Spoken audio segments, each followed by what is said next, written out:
এখন আপনার এই যে নারিকেলের পানি এবং নারিকেলের যে লেওয়া, এই লেওয়ার মাধ্যমে আমরা একটু গুঁড়ো দুধ দিব। গুঁড়ো দুধ দিয়ে আমরা এটা পানি দিব। গুঁড়ো দুধ দাও, গুঁড়ো দুধ প্লিজ।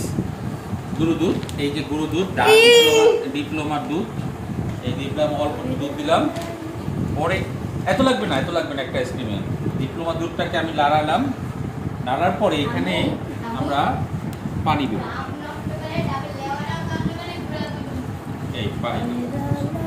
এখন আমরা একটু চিনি দেব, চিনি একটু চিনি চিনি চিনি বাস বাস চিনি চিনি চিনি চিনি ও সরি, এটা সম্পূর্ণ ডাবের পানি এবং গুঁড়ো দুধ মেশানো।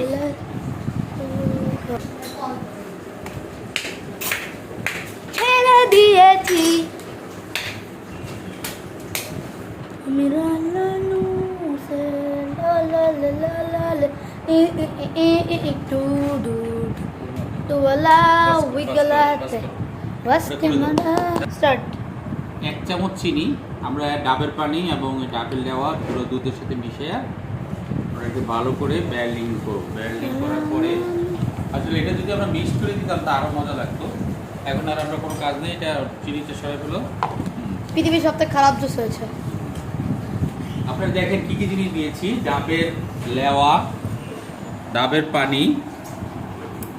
পানি এবং গুঁড়ো দুধ এবং চিনি এবং অসাধারণ ফ্লেভার। একটা হচ্ছে কোনো কেমিক্যাল নাই। আপনারা যদি নিতে চান পার আইসক্রিম একটা ডাবের দাম কিন্তু বাজারে 200 টাকা। এখন আমরা যে কেমিক্যালগুলি দিলাম, আমরা 1 লিটার 1/2 লিটার এই যে ফরমালিন মুক্ত, কেমিক্যাল মুক্ত সবচেয়ে পৃথিবীর ভালো জিনিস ডাবের পানি, সেই ডাবের পানি দিয়ে ডাব তৈরি করলাম, আইসক্রিম তৈরি করলাম। এটার দাম মাত্র 200 টাকা।